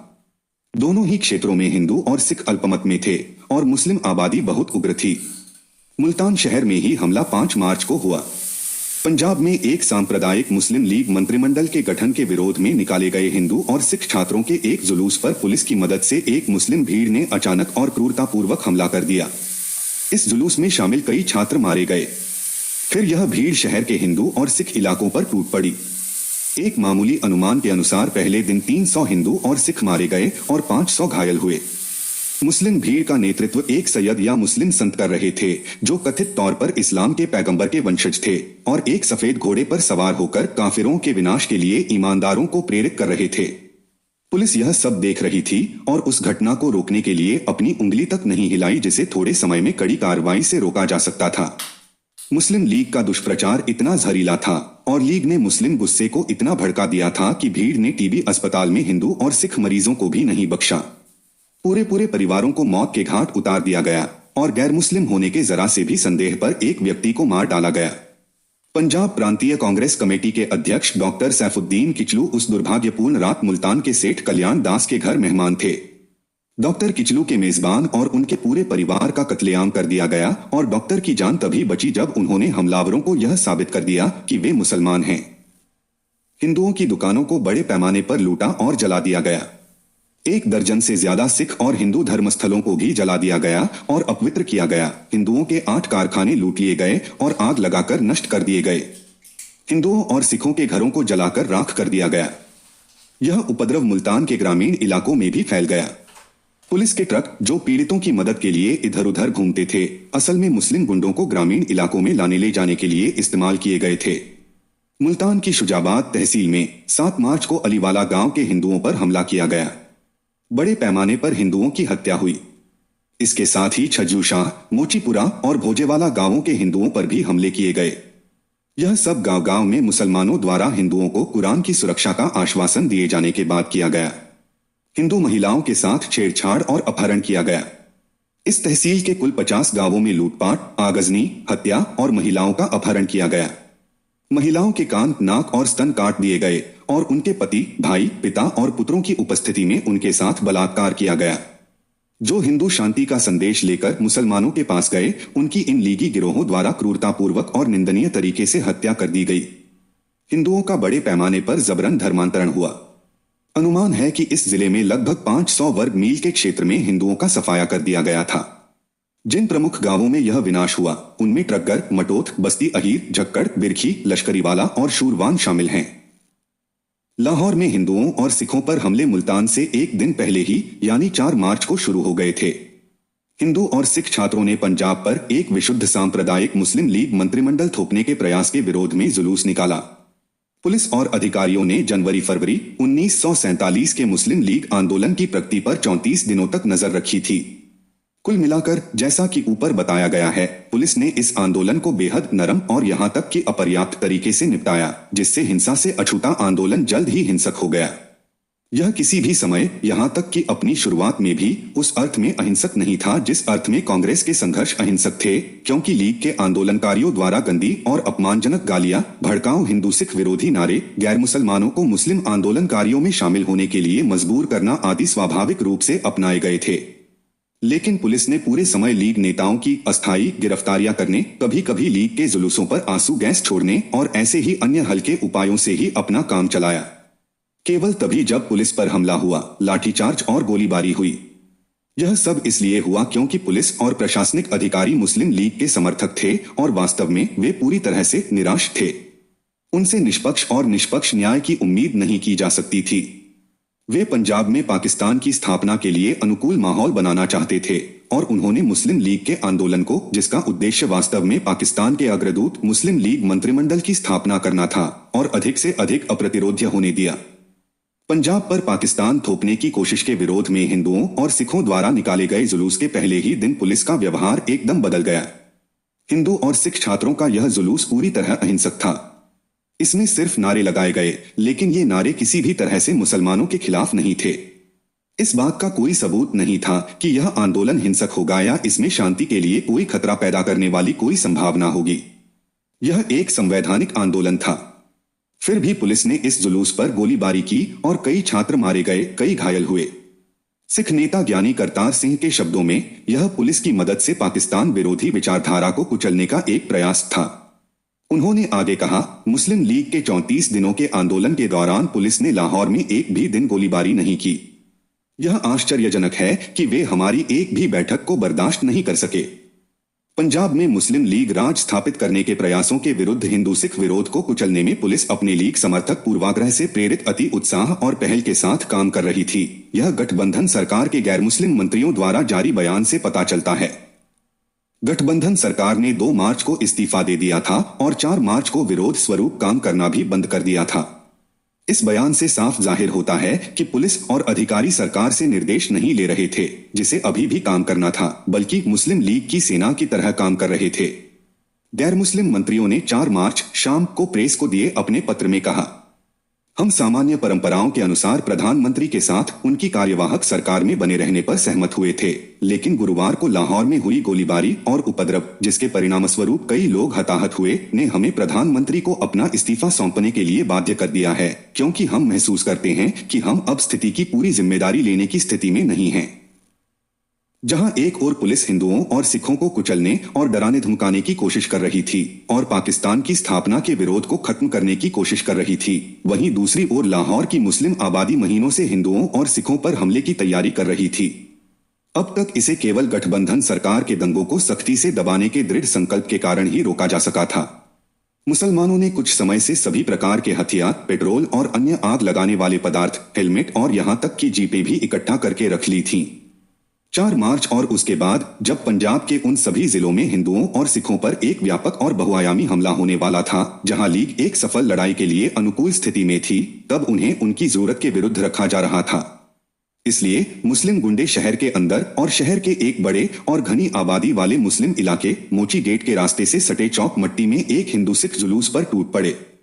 पुलिस ने दोनों पक्षों को अलग कर दिया। शहर में कर्फ्यू लगा दिया गया। इसके बाद मुसलमानों ने भटके हुए हिंदुओं और सिखों पर चाकू से हमला करना और हिंदू सिखों के घरों और इमारतों में आग लगाना शुरू कर दिया। इस तरह के युद्ध के लिए उन्हें लंबे समय से प्रशिक्षित किया गया था। छुरा घोंपना उन गतिविधियों में से एक था जिसमें मुसलमानों को, चाहे वे मुस्लिम नेशनल गार्ड के सदस्य हों या नहीं, विशेष प्रशिक्षण दिया गया था, जैसा कि पहले दिए गए प्रमाण पत्र की प्रतिलिपि से पता चलता है। प्रभावी आगजनी के लिए उन्होंने पेट्रोल और अन्य आग लगाने वाले पदार्थ इकट्ठा किए थे, जिन्हें एक इमारत में पंप किया जाता था और छिड़के हुए लकड़ी के टुकड़े पर जलती हुई रुई या कोई अन्य ज्वलनशील वस्तु फेंकी जाती थी। कुछ ही मिनटों में पूरी जगह आग पकड़ लेती थी और फंसे हुए कैदी या तो जिंदा जल जाते थे या बाहर घात लगाए बैठे मुसलमानों द्वारा मार दिए जाते थे, जो आग की लपटों से बाहर निकलने की कोशिश करते समय उन पर झपटने के लिए तैयार रहते थे। इससे पहले कलकत्ता और अन्य शहरों में मुस्लिम लीगियों ने युद्ध का यह तरीका आजमाया था। इससे हिंदू और सिख स्तब्ध रह गए, क्योंकि उनके पास इस तरह के सर्वनाश के युद्ध से बचाव के कोई साधन नहीं थे। पुलिस द्वारा मुस्लिम लीग के गुंडों के साथ मिलकर योजना बनाने, उनकी सहायता करने और उन्हें बचाने के कारण हिंदुओं और सिखों को लगा कि स्थिति उनके लिए बहुत ही निराशाजनक हो गई है। इन दिनों हिंदुओं और सिखों पर छुरा घोंपना और रास्ते में लूटपाट आम बात हो गई थी। अकेले या छोटे समूहों में घूमते हिंदुओं और सिखों की छुरा घोंपकर हत्या होना लगभग तय था। टांगों में, बसों में और यहां तक कि रेलवे स्टेशन पर भी वे सुरक्षित नहीं थे, क्योंकि मुसलमान खंजर छिपाकर घात लगाए बैठे रहते थे, जिनका वे कुशलता से और घातक प्रभाव से इस्तेमाल कर सकते थे। इसमें कोई संदेह नहीं कि लाहौर और अमृतसर जैसे अन्य शहरों में भाड़े के मुस्लिम हत्यारे घूमते रहते थे, जिन्हें पैसे लेकर हिंदुओं और सिखों की हत्या करने का काम सौंपा जाता था। हत्यारों के इन गिरोहों को लीग के बड़े लोग वित्त पोषित करते थे। कभी कभी जब ऐसे हत्यारे पकड़े जाते थे तो वे मुस्लिम लीग के नेताओं से पैसे लेने की बात कबूल करते थे। कुछ समय बाद चारिंग क्रॉस के पास मॉल से गिरफ्तार किए गए एक हमलावर ने भीड़ से कहा, कृपया बेगम शाह नवाज को सूचित करें कि मुझे गिरफ्तार कर लिया गया है और उनसे मुझे रिहा करने में मदद करने के लिए कहें। बेगम शाह नवाज को मेहरबानी करके इत्तला देना कि मैं गिरफ्तार हो गया हूं, कोशिश हर के मुँहे चुराए। हत्यारों और उनके वित्त पोषकों के ऐसे गिरोह का अस्तित्व कोई मिथक या कल्पना नहीं है, बल्कि प्रामाणिक प्रमाणों पर आधारित है। यह बात लाहौर के सिविल एंड मिलिट्री गजट के प्रमुख लेख में किए गए खुलासे से भी पुष्ट होती है। दिनांक 18 जून 1947 पंजाब में मुस्लिम लीग द्वारा हिंदू और सिख अल्पसंख्यकों के विनाश का अभियान शुरू किए जाने के 3.5 महीने बाद मार्च के बाद लाहौर में जो घटनाएं घटीं वे इस बात का उदाहरण हैं कि मुस्लिम लीग किस प्रकार का अभियान चला रही थी तथा हिंदुओं और सिखों के विरुद्ध व्यापक पैमाने पर नरसंहार की साजिश रची जा रही थी। एक सिख दूध की दुकान पर खड़ा होकर दूध खरीद रहा था। उसे वहीं खड़े खड़े चाकू मार दिया गया और उसकी हत्या कर दी गई। एक हिंदू साइकिल पर जा रहा था। उसे सड़क पर मुसलमानों के एक समूह ने रोका, उससे पूछा कि वह हिंदू है या मुसलमान, और जब पता चला कि वह हिंदू है तो उसे सड़क पर लाकर धीरे धीरे यातना देते हुए उसका गला काट दिया गया, जैसे किसी जानवर को मुस्लिम तरीके से काटा जाता है। एक सिख कोर्ट से आ रहा था जहां वह क्लर्क था। जैसे ही वह मोजान की एक मुस्लिम गली से गुजरा, कुछ मुसलमानों ने उस पर हमला कर दिया और उसे वहीं मार डाला। दर्शन सिंह, एक सिख, मेवा मंडी में सब्जियां खरीदने के लिए अपने घर से निकला था। कई मुसलमानों ने उस पर हमला कर दिया और उस पर जानलेवा हमला किया। उसके मरते समय दिए गए बयान से पता चला कि लाहौर के एक निगम पार्षद मियां जलालुद्दीन उसके हत्यारों को निर्देश दे रहे थे। एम्प्रेस रोड पर एक हिंदू तांगे वाला अपने तांगे में मृत पाया गया। लाहौर की सड़कों पर जीपों में सवार मुसलमान घूमते रहते थे और भटके हुए हिंदुओं या सिखों पर हमला करते या उन्हें चाकू मार देते थे। ऐसी घटनाएं रावी रोड, नहर के पास, जेल रोड और फिरोजपुर रोड पर होती थीं। जैसे जैसे महीना आगे बढ़ा, हिंदुओं और सिखों पर मुस्लिम हमलों की गति भी बढ़ती गई। मार्च और अप्रैल में ये हमले छुरा घोंपने और छिटपुट घरों को जलाने तक ही सीमित रहे। मुस्लिम लीगी अपनी राह तलाश रहे थे।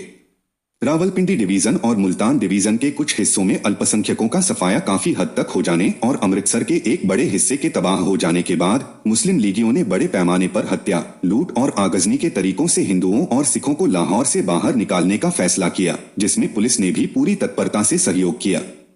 इस दौरान मुस्लिम पुलिस और मजिस्ट्रेट का आचरण मुस्लिम लीग के दंगाइयों के अपराध अभियान में उनके साथ एक साहसिक और दृढ़ पक्षपात दर्शाता है।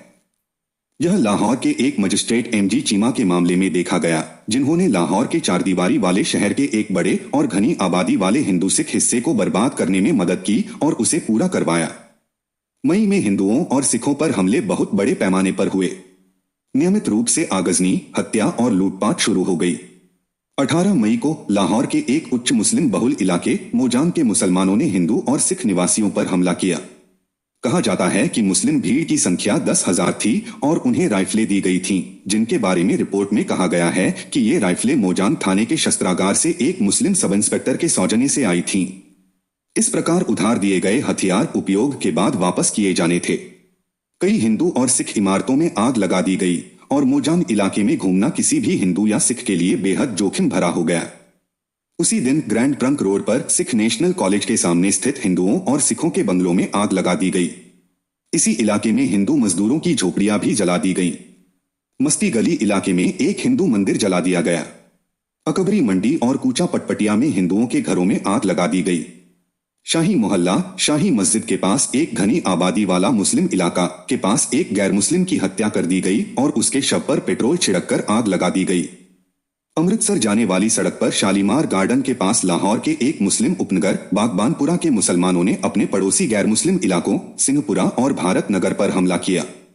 सिंहपुरा, जहां ज्यादातर सिख रहते थे, में भीड़ ने कई हमले किए और सिखों को राइफलों से गोलियों से भून डाला और घरों में आग लगा दी। भारत नगर में कई हिंदुओं के घर जला दिए गए और घरों से बाहर निकलने वाले लोगों को चाकू मार दिया गया। पंजाब सरकार को बागबानपुरा के मुसलमानों पर गैर मुस्लिमों के प्रति उनके लगातार आक्रामक व्यवहार के लिए 2 लाख रुपए का सामूहिक जुर्माना लगाने के लिए मजबूर होना पड़ा। 3 जून 1947 को माउंटबेटन योजना की घोषणा, जिसके तहत पाकिस्तान को स्वीकार कर लिया गया, और 15 अगस्त 1947 को इसके अस्तित्व में आने की निश्चितता तय हो गई, ने लाहौर में गैर मुसलमानों पर हमले की गति को 10 गुना बढ़ा दिया। माउंटबेटन योजना में पंजाब और बंगाल के विभाजन के लिए एक सीमा आयोग का प्रावधान था, बशर्ते कि किसी भी प्रांत के गैर मुस्लिम विधायक विभाजन की मांग करें। इन प्रांतों के मुसलमानों के मिजाज को देखते हुए, खासकर 1946 और 1947 के दौरान, जब से 29 जुलाई 1946 को बंबई में मुस्लिम लीग का प्रत्यक्ष कार्रवाई प्रस्ताव पारित हुआ था, यह संभावना नहीं थी कि इन क्षेत्रों के गैर मुस्लिम चाहेंगे कि कोई भी प्रांत पूरी तरह से प्रस्तावित धर्म शासित मुस्लिम राज्य पाकिस्तान में शामिल हो जाए। इसलिए किसी भी स्थिति में विभाजन के लिए मतदान अपेक्षित था। वास्तव में गैर मुस्लिम विधायकों की ओर से, जिन्होंने इस मामले में संबंधित प्रांतों के हिंदुओं और सिखों की इच्छाओं को पूरी तरह से पूरा किया, यह एक पूर्व निष्कर्ष के रूप में जाना जाता था। सीमा आयोगों को 2 प्रांतों की सीमाओं का सीमांकन करने के लिए नियुक्त किया गया था, जहां विभाजन के लिए गैर मुस्लिम मांग की स्थिति में ये प्रांत क्रमशः पाकिस्तान और भारत में चले जाने थे। दोनों आयोगों को, जिनके अध्यक्ष सर सिरिल रैडक्लिफ थे, सीमाओं को तय करते समय जनसंख्या और अन्य कारकों को ध्यान में रखना था। ये अन्य कारक क्या थे, कभी भी ठीक से परिभाषित नहीं किया गया था। यह सोचा गया था कि उनमें ऐतिहासिक और धार्मिक जुड़ाव, असाधारण आर्थिक हित और हिस्सेदारी शामिल होगी, और साथ ही एक स्थायी, स्थिर अंतर्राष्ट्रीय सीमा बनाने की आवश्यकता भी अनिवार्य रूप से शामिल होगी। मोंटगोमरी, लायलपुर और शेखुपुरा जिलों में सिखों की गहरी रुचि थी, जहां वे अग्रणी उपनिवेशवादी रहे थे और जहां उन्होंने अपने श्रम, अदम्य साहस और चरित्र के बल पर अभूतपूर्व समृद्धि का सृजन किया था। इसलिए उन्हें उम्मीद थी कि इन जिलों या उनके उन हिस्सों को जहां सिखों का दबदबा था, भारत को आवंटित करने का निर्णय लिया जाएगा। सिखों की ननकाना साहिब में भी गहरी रुचि थी, जो सिख धर्म के संस्थापक श्री गुरु नानक देव का जन्मस्थान है और शेखुपुरा जिले के मध्य में स्थित है। पंजाब के हिंदुओं का इन जिलों में सिखों जितना ही आर्थिक हित था, और लाहौर में तो और भी ज्यादा, जहां हिंदुओं ने पीढ़ियों से अपनी लगभग पूरी संपत्ति, उद्योग, शैक्षिक उद्यम और महत्व का निर्माण किया था। लाहौर के विकास में सिखों का उद्यम हिंदुओं के बाद दूसरे स्थान पर था। वहां के मुसलमान पिछड़े और उद्यमहीन थे, जिनमें ज्यादातर प्रवासी मौसमी मजदूर या छोटे फेरी वाले थे। लाहौर की मुस्लिम आबादी का एक बड़ा हिस्सा अपराध और अन्य असामाजिक गतिविधियों में लिप्त था, तथा गुंडों, दंगाइयों और अब मुस्लिम लीग के फांसीवादियों के हाथों में एक तैयार सेना थी। लाहौर के अलावा शेखपुरा, मोंटगोमरी और लायलपुर, इन 3 जिलों को पाकिस्तान को आवंटित करने की कहानी एक दुखद कहानी है, और सिखों और हिंदुओं के साथ उन लोगों के हाथों में एक काला और घोर विश्वासघात है जो उन्हें जबरदस्ती वश में करने और उनका सफाया करने की योजना बना रहे थे। इस पुस्तिका के उद्देश्य के लिए पंजाब के इतिहास के इस पहलू या पंजाब सीमा आयोग की कार्यवाही का विस्तार से वर्णन करना पूरी तरह प्रासंगिक नहीं है, जिसके समक्ष प्रख्यात वकीलों ने तर्क की अकाट्य शक्ति के साथ सिख और हिंदू मामले को रखा था। लेकिन ऐसा प्रतीत होता है कि ब्रिटिश सरकार ने पाकिस्तान को संसाधन विहीन राज्य नहीं बनने देने का मन बना लिया था, और इसलिए सिखों के भाग्य और भविष्य की परवाह किए बिना उपरोक्त क्षेत्र पाकिस्तान को आवंटित कर दिए गए। सीमा आयोग का निर्णय, जो वास्तव में सर सिरिल रैडक्लिफ का निर्णय था, जनसंख्या के आंकड़ों पर आधारित था और इसके निर्धारण में किसी भी अन्य कारक का कोई स्थान नहीं था।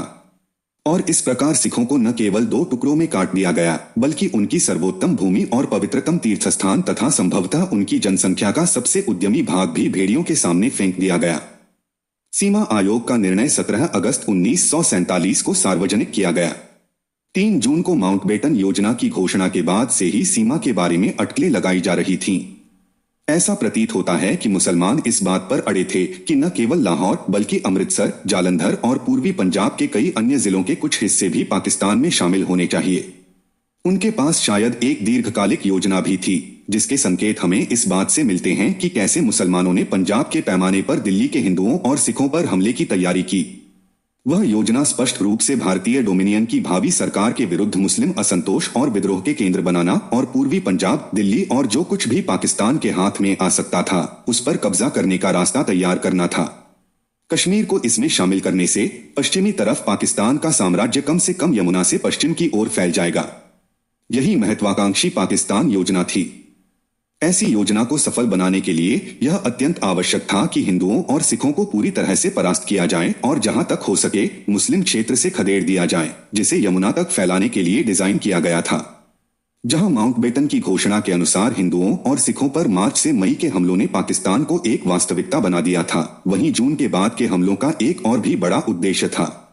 यह हत्या और आगजनी के अभियान के द्वारा लाहौर, अमृतसर और अन्य बड़े शहरों से हिंदुओं और सिखों को खदेड़ना था। इसलिए जून के महीने में लाहौर और अमृतसर में उपद्रव जोरदार रूप से भड़क उठा और गुजरांवाला और गुजरात जैसे कमोबेश शांत शहरों में हिंदुओं और सिखों पर हमले हुए। 13 जून 1947 को मोजांग, जिसका जिक्र मार्च में हिंदुओं और सिखों पर हुए हमलों के लिए पहले ही किया जा चुका है, एक बेहद अशांत इलाका था। कई हिंदू और सिख घरों और दुकानों को जला दिया गया। हालात इतने बिगड़ गए कि इलाके में 60 घंटे का कर्फ्यू लगाना पड़ा। इस इलाके में आसपास के मुस्लिम घरों से हिंदू और सिख घरों पर गोलियां चलाई गईं। आग का क्षेत्र काफी विस्तृत था और लगभग 1 मील वर्ग के मोजांग इलाके के विभिन्न हिस्सों में फैला हुआ था।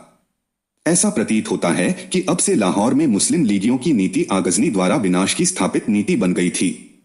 लाहौर का भाग्य अभी भी गैर मुस्लिम विधायकों के हाथों में था, जिन्हें 23 जून को पंजाब के विभाजन या अन्यथा पर निर्णय लेने के लिए बैठक करनी थी, और बाद में सीमा आयोग के हाथों में। लेकिन मुस्लिम लीगी लाहौर से सभी हिंदुओं और सिखों को खदेड़ना चाहते थे। यदि लाहौर पाकिस्तान में आ जाता तो हिंदुओं और सिखों को लाहौर खाली करवाकर यह एक अच्छा छुटकारा होता और योजना के अनुसार कार्रवाई होती। यह अनुमान लगाया गया था कि इस भव्य शहर में हिंदुओं और सिखों द्वारा पीढ़ियों से संचित अपार धन संपत्ति मुसलमानों के हाथों में चली जाएगी।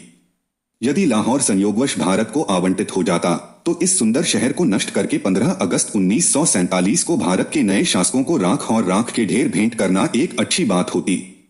ऐसा प्रतीत होता है कि इसी अनुमान और बढ़ती घृणा और द्वेष ने जून की शुरुआत से लेकर आगे के महीनों में लाहौर में मुस्लिम कार्रवाई की दिशा तय की।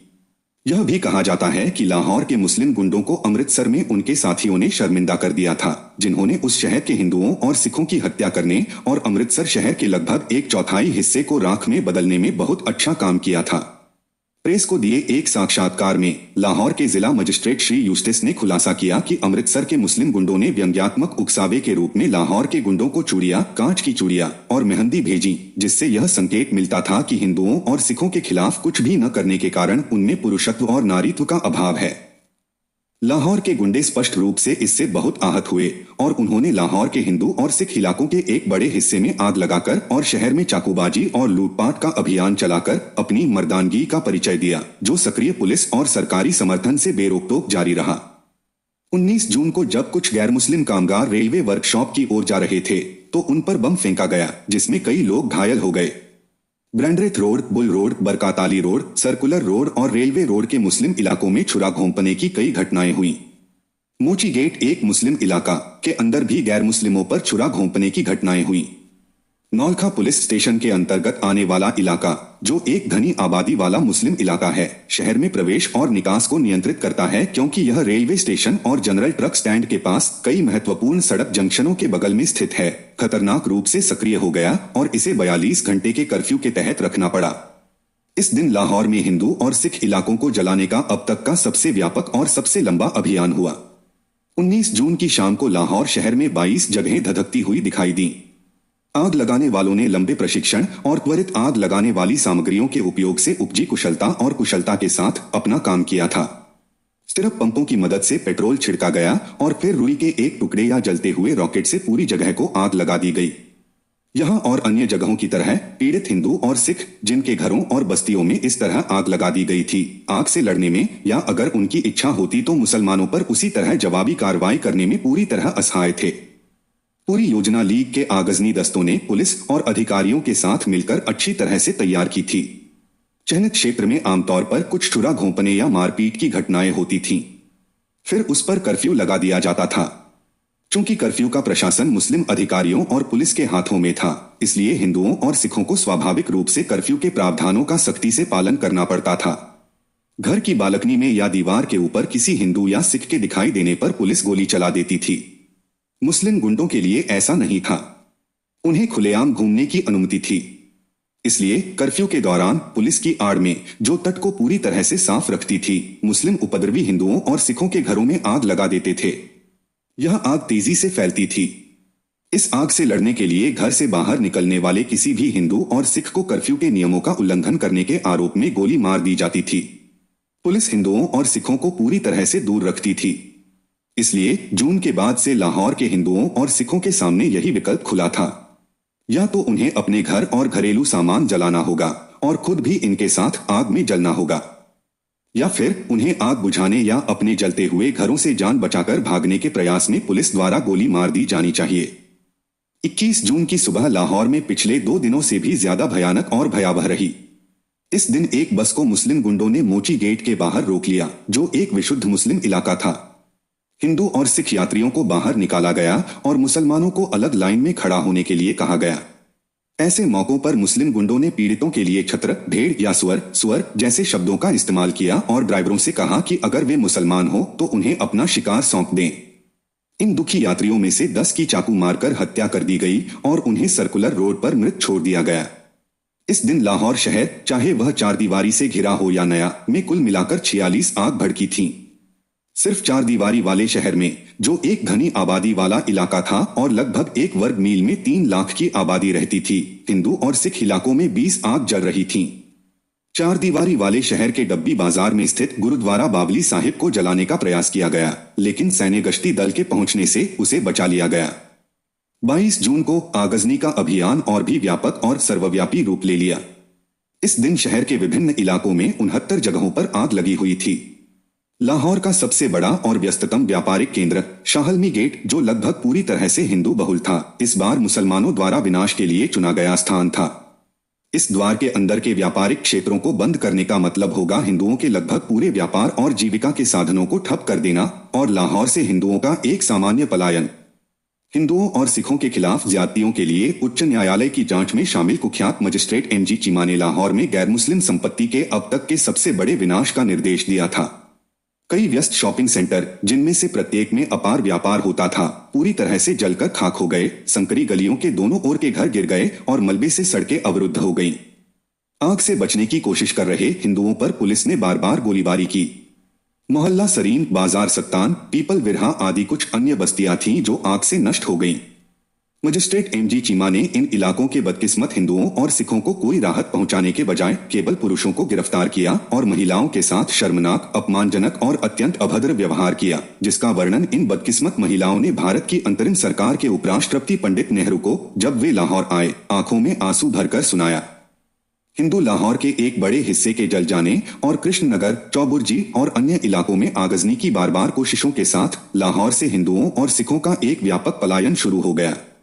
हर जाने वाली ट्रेन उन लोगों से भरी थी जिनके घर, दुकानें और व्यावसायिक स्थल नष्ट हो गए थे और जो अपने परिवारों को रखने के लिए पूर्व की ओर पलायन कर रहे थे। इस प्रकार रावलपिंडी शरणार्थी समस्या के तुरंत बाद जून में ही पंजाब के हिंदुओं और सिखों के लिए एक नई शरणार्थी समस्या उभर आई, जिसमें 1 लाख से ज्यादा लोग शामिल थे। इस भयानक विनाश के बाद लाहौर के पत्रकारों का एक दल लाहौर शहर का दौरा करने गया। उन्होंने जो दयनीय दृश्य वर्णित किया वह इस प्रकार है। गुरुवार की सुबह पत्रकारों के एक दल के साथ शहर में जो नजारा देखा वह बहुत ही दयनीय था। जिन घरों में कभी खुशहाल परिवार रहते थे, वे अब वीरान, काले और जले हुए पड़े थे। उनमें से कई घरों से अभी भी धुआं निकल रहा था और हवा में एक तीखी गंध थी जो आंखों और नाक में जलन पैदा कर रही थी। शाहलमी गेट, जो कभी खाद्यान्न व्यापार का मुख्य केंद्र था, अब खंडहर बन चुका है। 250 घरों और दुकानों का एक ब्लॉक राख में तब्दील हो गया है और मुख्य सड़क पर चलना मुश्किल हो गया है। मलबे के ढेर अभी भी सुलग रहे हैं। आग को आसपास के घरों तक फैलने से रोकने के लिए अधिकारियों ने जले हुए या आधे जले हुए घरों को गिराने का आदेश दिया है। इसके बाद दल ने मोजान का दौरा किया, जहां संपत्ति का भारी नुकसान हुआ था। कई घर जलकर खाक हो गए हैं और पीछे धुआं, उगलता मलबा, जली हुई ईंटें और मुड़े हुए गर्डर रह गए हैं। इस इलाके के ज्यादातर घर खाली थे क्योंकि घरों में रहने वाले लोग आगे आने वाली मुसीबत की आशंका से सुरक्षित जगहों पर चले गए थे। अधजले घरों को गिराने और मलबा हटाने का काम जारी था। इशरा और मोजान लगभग पूरी तरह से मुस्लिम बहुल इलाके हैं, जहां हिंदू और सिख आबादी बिखरी हुई और नगण्य है। इन इलाकों के मुस्लिम गुंडों ने हिंदू और सिख घरों में लगातार और व्यापक रूप से आगजनी की। 27 जून को पुलिस ने ऐसे 11 मुस्लिम गुंडों को गिरफ्तार किया। इसी दिन एक स्टील फाउंड्री और एक लकड़ी की दुकान, जो दोनों गैर मुसलमानों की थी, को आग लगा दी गई। मिस्री शाह एक और घनी आबादी वाला मुस्लिम इलाका है जो रेलवे स्टेशन के आगे रेलवे ट्रैक के उत्तरी किनारे पर स्थित है। इस इलाके में 30 जून को गैर मुस्लिम आबादी पर लूटपाट, आगजनी और हत्या का एक तीव्र अभियान चलाया गया। तलाशी लेने पर मुस्लिम घरों से हथियार मिले या इकट्ठा किए गए। घरों में आगजनी और गैर मुस्लिमों पर चाकू से हमले की घटनाएं इतनी गंभीर हो गईं कि इलाके में 72 घंटे का कर्फ्यू लगा दिया गया और पूरी तरह से घेराबंदी कर दी गई। जुलाई लाहौर में हिंदुओं और सिखों पर हिंसक और व्यापक हमलों का महीना था। मुसलमानों द्वारा इन अल्पसंख्यकों का सफाया और विनाश अब तेजी से आगे बढ़ रहा था और इस क्षेत्र में जीवन और गतिविधियों के नए नए क्षेत्र उभर रहे थे। मुगलपुरा रेलवे वर्कशॉप अविभाजित उत्तर भारत में अपनी तरह की सबसे बड़ी वर्कशॉप में से एक थी, जिसमें हजारों मजदूर मुसलमान और गैर मुस्लिम रोजगार करते थे। यह इलाका मुस्लिम बहुल है और बागबानपुरा, जो गैर मुस्लिम जीवन और संपत्ति पर हमलों के लिए कुख्यात उपनगर है, मुश्किल से 1 मील की दूरी पर स्थित है। जुलाई की शुरुआत में दोपहर के भोजन के समय एक मुस्लिम भीड़ वर्कशॉप परिसर में घुस गई और बड़ी संख्या में सिख और हिंदू मजदूरों को चाकू मारकर मार डाला। इससे भी बड़ी संख्या में लोग घायल हुए। उसी शाम मुगलपुरा इलाके से साइकिल से घर लौट रहे एक हिंदू को सड़क पर रोक लिया गया और मुसलमानों ने धीमी यातनाओं के साथ उसका गला काट दिया, मानो किसी बकरे को मुस्लिम तरीके से काटा गया हो। 23 जुलाई को एक विशेष ट्रेन जो लाहौर से हरबंसपुरा वर्कशॉप के लिए रोजाना मजदूरों को ले जाती थी, उसे मुगलपुरा रेलवे स्टेशन के पास रोक दिया गया और उसमें सवार हिंदुओं और सिखों पर हमला किया गया। पटरी पर पत्थर रखकर ट्रेन को रोक दिया गया था। इस हमले में 8 हिंदुओं और सिखों के मारे जाने और 12 के घायल होने की खबर है।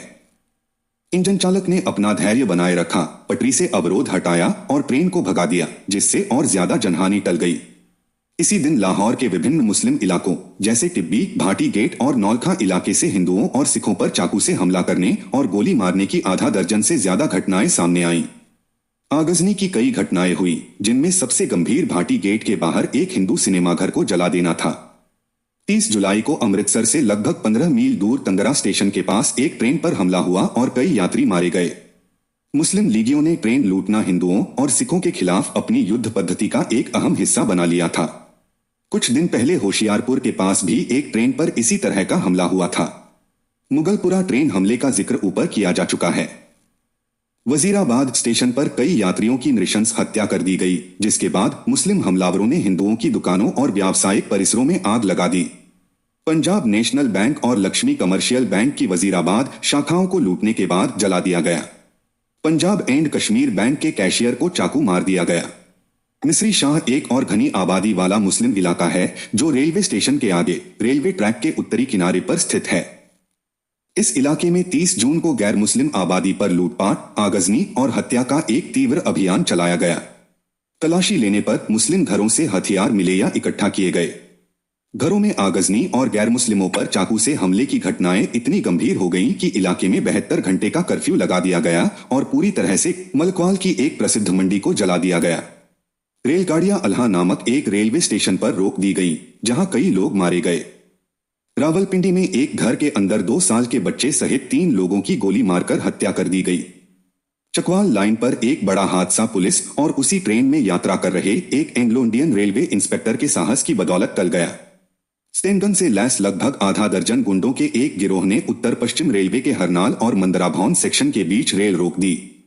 यह देखकर कि एक खास डिब्बे में कुछ गैर मुस्लिम मौजूद हैं, इंस्पेक्टर, जिसके पास रिवॉल्वर थी, तुरंत अपने डिब्बे से बाहर आया और जवाबी फायरिंग की। घुसपैठियों ने सोचा कि ट्रेन के साथ सेना है, 2 लोगों को मारने और घायल करने के बाद वे भाग गए। तक्षशिला रेलवे स्टेशन पर कई यात्री मारे गए। गुरुद्वारा डेहरा साहिब पर हमले पर टिप्पणी। सिखों के 5वें गुरु श्री गुरु अर्जन देव जी की शहादत स्थली लाहौर के प्रसिद्ध डेहरा साहिब गुरुद्वारे पर गोलीबारी जारी रही। यह इस तथ्य के बावजूद हुआ कि यह स्थान लाहौर किले, अतिरिक्त पुलिस मुख्यालय और शहर की सैन्य चौकियों से मुश्किल से 5 गज की दूरी पर स्थित है। गुरुद्वारे में पानी की आपूर्ति करने वाले नल काट दिए गए ताकि लगभग 150 गुरुद्वारेवासी प्यास से तड़प तड़प कर मर जाएं। कुछ देर गोलीबारी के बाद मुस्लिम नेशनल गार्ड्स गुरुद्वारे की ओर बढ़े और गुरुद्वारे से सटी इमारत में आग लगा दी। कुछ ही मिनटों में पूरा इलाका जलकर खाक हो गया। कुछ सिखों ने महाराजा रणजीत सिंह की समाधि में शरण ली थी, जो गुरुद्वारे से लगभग 30 गज की दूरी पर स्थित है। यहाँ मुस्लिम भीड़ ने पाकिस्तान जिंदाबाद के नारे लगाते हुए और सिखों के प्रति गंदी गालियां देते हुए समाध के द्वार पर हमला किया। कई सिखों को गोली मार दी गई। गुरुद्वारे और समाध के द्वार गोलियों से छलनी कर दिए गए। ये घटनाएं 13 अगस्त को घटी। 14 अगस्त को गुरुद्वारे को जनरल रीस की बाउंड्री फोर्स के संरक्षण में ले लिया गया।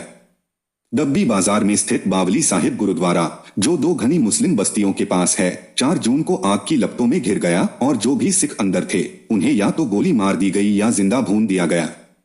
जून से गुरुद्वारा जन्म स्थान पर लगातार हमले हो रहे थे। इस स्थान की सुरक्षा के लिए तैनात मुस्लिम पुलिस चौकियों ने गुरुद्वारे में आगजनी और हमलों को बढ़ावा दिया। 11 अगस्त को बाउल्च सेना ने गुरुद्वारे में छिपे कथित बमों का पता लगाने के बहाने गुरुद्वारे में प्रवेश किया और वहां 13 सिखों को संगीनों या गोलियों से भून दिया। यह मुसलमानों द्वारा सिखों के विरुद्ध चलाए जा रहे आतंक और विनाश के व्यवस्थित अभियान का हिस्सा है। गांधी जिन्ना की शांति अपील। मार्च 1947 में लॉर्ड वेवेल से पदभार ग्रहण करने वाले नए वायसराय लॉर्ड माउंटबेटन पंजाब में नरसंहार और विनाश के एक भयावह दृश्य का सामना करने पहुंचे, जिसके प्रभाव जल्द ही सीमांत प्रांत में भी उतने ही भीषण नरसंहार और विनाश की आग में घिरने वाले थे और उत्तरी, पूर्वी और मध्य भारत के अधिकांश हिस्सों में गंभीर सांप्रदायिक दंगों के रूप में फैल गए। वायसराय ईमानदारी से चाहते थे कि यह रक्तपात समाप्त हो और सत्ता हस्तांतरण के लिए शांतिपूर्ण बातचीत और तैयारी का माहौल बने।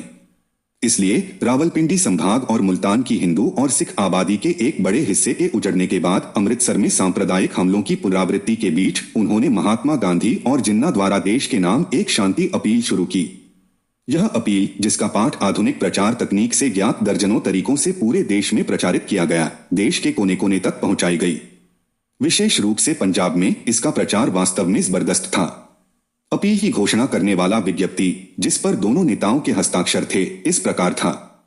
महामहिम वायसराय की पहल पर और उनके विशेष अनुरोध पर महात्मा गांधी और जिन्ना ने निम्नलिखित घोषणा पर हस्ताक्षर किए और इसके प्रकाशन को अधिकृत किया। हम हाल ही में घटित अराजकता और हिंसा की घटनाओं की गहरी निंदा करते हैं, जिनसे भारत के गौरवशाली नाम को भारी कलंक लगा है तथा निर्दोष लोगों को भारी कष्ट उठाना पड़ा है, चाहे हमलावर कोई भी रहे हों और पीड़ित कोई भी रहे हों। हम राजनीतिक उद्देश्यों की प्राप्ति के लिए बल प्रयोग की सदैव निंदा करते हैं और हम भारत के सभी समुदायों से, चाहे वे किसी भी विचारधारा से जुड़े हों, आह्वान करते हैं कि वे न केवल हिंसा और अव्यवस्था के सभी कृत्यों से दूर रहें, बल्कि भाषण और लेखन दोनों के माध्यम से ऐसे कृत्यों के लिए किसी भी प्रकार की उकसावेबाजी से भी बचें। इस अपील पर भारत के 2 सबसे प्रभावशाली व्यक्तियों ने हस्ताक्षर किए थे, फिर भी इसने पंजाब, सीमांत प्रांत और बाद में भारत के अन्य हिस्सों में निर्दोष लोगों पर आक्रमण को नहीं रोका। भारत के लोगों पर इस अपील के असफल होने का कारण जानना मुश्किल नहीं है। वह कारण यह है कि जिस पार्टी को इसे पूरी ईमानदारी और निष्ठा से समर्थन देना था, उसने इस अपील को गंभीरता और निष्ठा से नहीं लिया। वह पार्टी मुस्लिम लीग थी। कांग्रेस ने कभी भी सांप्रदायिक युद्ध को अपना राजनीतिक हथियार नहीं बनाया। इसके विपरीत कांग्रेस ब्रिटिश सरकार से एक अविभाजित और शक्तिशाली स्वतंत्र भारत के रूप में सत्ता प्राप्त करने के लिए एक एकजुट और मजबूती से एकजुट भारतीय राष्ट्र को बनाए रखने के लिए पूरी लगन से प्रयासरत थी। इसके विपरीत लीग अपना अलग पाकिस्तान राज्य हासिल करना चाहती थी। उसे यह दिखाना होगा कि देश की समस्या के समाधान के लिए ऐसे राज्य का निर्माण अपरिहार्य है। यह दिखाने के लिए उसने तर्क दिया कि हिंदुओं और मुसलमानों के लिए एक साथ रहना भी संभव नहीं है। एक साझा राजनीतिक उद्देश्य के लिए लड़ना तो दूर की बात है। और यह जानते हुए कि हिंदू और सिख देश के विभाजन के लिए सहमत नहीं होंगे, लीग उन्हें इसे स्वीकार करने के लिए मजबूर करना चाहती थी या उन्हें कुछ ऐसे क्षेत्रों से खदेड़ना चाहती थी जहां कोई भी गैर मुस्लिम आबादी विभाजन का विरोध करने और अखिल भारतीय केंद्रीय सरकार के साथ एक व्यवस्थित राजनीतिक संबंध की मांग करने के लिए नहीं बचेगी। इसलिए लीग ने अगस्त 1946 में अपने प्रत्यक्ष कार्रवाई दिवस से ही बंगाल, सीमांत प्रांत, पंजाब और बाद में बलूचिस्तान और सिंध के अल्पसंख्यकों के खिलाफ युद्ध का आयोजन किया। इस पृष्ठभूमि में यह कैसे उम्मीद की जा सकती थी कि लीग सांप्रदायिक युद्ध को रोककर उस एकमात्र हथियार को छोड़ देगी जो उसे अपने उद्देश्य को प्राप्त करने में मदद कर सकता था। इसलिए मुसलमानों ने जिन्ना की अपील कभी गंभीरता से नहीं लिया। महामहिम वायसराय की पहल पर अपील वाले विज्ञप्ति के शब्दों ने ही इसकी प्रकृति को दूषित कर दिया और इसकी शक्ति और अपील को कमजोर कर दिया। यह अपील जिन्ना के हृदय से स्वतःस्फूर्त रूप से नहीं निकली थी। उन्होंने निस्संदेह मानसिक शंकाओं के साथ शिष्टाचारवश इस पर अपने हस्ताक्षर किए। औसत मुसलमान ने इस अपील को इसी नजरिए से लिया किसी भी अपील को प्रभावी होने के लिए दिल से निकलना जरूरी है और उसमें व्यक्ति की इच्छा शक्ति और कार्यों का समर्थन होना चाहिए। जब कांग्रेस ने बिहार में हिंदुओं द्वारा किए गए दंगों की निंदा की तो उसने अपनी निंदा के बाद प्रभावी कार्रवाई भी की और बिहार के दंगे रुक गए। हालांकि औसत हिंदू को लगा कि कांग्रेस हिंदुओं पर सख्ती कर रही है। यह विचार निस्संदेह गलत था, लेकिन यहाँ यह दिखाने का इरादा है कि अगर कोई अपील ईमानदारी से की जाए तो उसे कैसे प्रभावी बनाया जा सकता है और बनाया जाना चाहिए। मुस्लिम लीग के नेताओं ने गांधी जिन्ना जैसी अपील को जिस भावना से लागू किया जाना चाहिए था उसके विपरीत रास्ता अपनाया। वे अमृतसर जैसे अशांत इलाकों में और भड़काने और नए हमलों के निर्देश देने के लिए लगातार जाते रहे। वे पाखंडी मासूमियत का दिखावा करते हुए मुसलमानों पर काल्पनिक हिंदू सिख अत्याचारों की निंदा करते रहे। रावलपिंडी नरसंहार या मुल्तान विध्वंस की मुस्लिम लीग ने कभी भी पूरी ईमानदारी से निंदा नहीं की। अप्रैल की शुरुआत में कोहाट के पास एक रेलगाड़ी पर हमला हुआ जिसमें एक मुस्लिम भीड़ ने कई हिंदू और सिख शरणार्थियों को मार डाला। किसी भी लीग नेता ने इस बर्बर कृत्य की निंदा नहीं की। लीग की चुप्पी ऐसी घटनाओं की पुनरावृत्ति को प्रत्यक्ष स्वीकृति और निहित उकसावे का प्रतीक थी जो वास्तव में महीनों बीतने के साथ और भी बढ़ती गईं। लाहौर के सिविल एंड मिलिट्री गजट ने 6 अप्रैल 1947 के अपने अंक में इस बारे में लिखा, कोहाट के पास हुए नृशंस रेल हमले की जिम्मेदार लीग की निंदा का हम व्यर्थ इंतजार करते रहे। इसमें 4 महिलाओं समेत 8 लोगों की हत्या कर दी गई, 20 घायल हो गए और एक महिला का अपहरण कर लिया गया, जबकि 15 पुरुष, महिलाएं और बच्चे लापता हैं। यह हमला सीमांत प्रांत के प्रधानमंत्री डॉक्टर खान साहब द्वारा हरी वर्दी पहने मुस्लिम लीग के लोगों के रूप में वर्णित हमले के परिणामस्वरूप हुआ। लीग को उपद्रवियों का पता लगाने में अधिकारियों की मदद करने के लिए प्रयास करने चाहिए। अब यह वही था जो लीग ने कभी नहीं किया। उसने कभी ऐसे कृत्यों की निंदा नहीं की और न ही ऐसे अपराधियों का पता लगाने में अधिकारियों की मदद की जो वास्तव में उसकी अपनी सेना ही थी।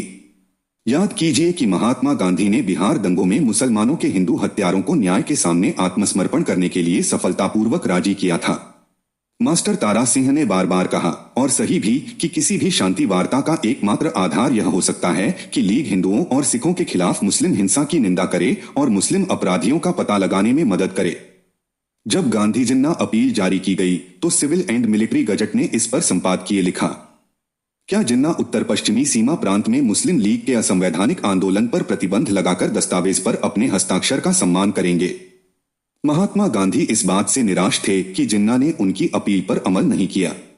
2 मई को नई दिल्ली में अपनी प्रार्थना सभा में उन्होंने कहा, जिन्ना साहब के लिए यह दलील देना अपील की अप्रभाविता के स्पष्टीकरण में संभव नहीं था कि उनके अनुयायियों ने उनकी अपील नहीं सुनी। ऐसा करना उनके पैरों तले जमीन खिसकाने जैसा होता, क्योंकि वे अखिल भारतीय मुस्लिम लीग के निर्विवाद नेता थे जो मुस्लिम आबादी का प्रतिनिधित्व करने का दावा करती थी। यदि मुसलमानों ने राजनीतिक उद्देश्य, जिसे पाकिस्तान शब्द में अभिव्यक्त किया गया है, प्राप्त करने के लिए हिंसा का सहारा लिया तो लीग का अधिकार कहाँ था। उन्होंने कहा कि उन्होंने संयुक्त अपील जारी करने की बुद्धिमत्ता पर संदेह व्यक्त किया है जब तक कि यह निश्चित न हो कि इसका अर्थ दोनों हस्ताक्षरकर्ताओं के लिए है जो कि इसके शब्दों में व्यक्त किया गया है। महात्मा गांधी के भाषण से उद्धृत अंतिम शब्द महत्वपूर्ण हैं। जिन्ना के लिए अपील के शब्द उतने मायने नहीं रखते थे जितने महात्मा गांधी के लिए रखते थे। उन्होंने, जिन्ना ने, मानसिक शंकाओं के साथ उस पर हस्ताक्षर किए। इस अपील को प्रभावी बनाने के प्रति जिन्ना की स्पष्ट अनिच्छा का उल्लेख करते हुए सैयद अली ज़ीर ने कहा, ये दंगे मुस्लिम लीग के प्रत्यक्ष कार्रवाई प्रस्ताव का सीधा परिणाम थे और हैं, और ये 16 अगस्त 1946 को शुरू हुए थे। जब तक वह प्रस्ताव लागू रहेगा, ऐसी अपीलें महज दिखावा हैं। अगर जिन्ना ने लीग की कार्यकारिणी की बैठक बुलाई होती और उससे उस प्रस्ताव को वापस लेने के लिए कहा होता तो अपील में ज्यादा गंभीरता होती। जैसा कि यह है, यह खोखला लगता है। इसलिए ट्रेनों और बसों पर हमले, कस्बों के पूरे इलाकों को जलाना, हजारों लोगों की हत्याएं और अकल्पनीय अत्याचार लीग द्वारा बिना किसी रोकटोक या निंदा के जारी रहे। उसकी कार्य योजना सराहनीय रूप से सफल हो रही थी। लीग के समर्थकों द्वारा की गई हर अराजकतापूर्ण कार्रवाई के कारण पाकिस्तान खतरे में पड़ रहा था, क्योंकि यह हिंदू और मुसलमान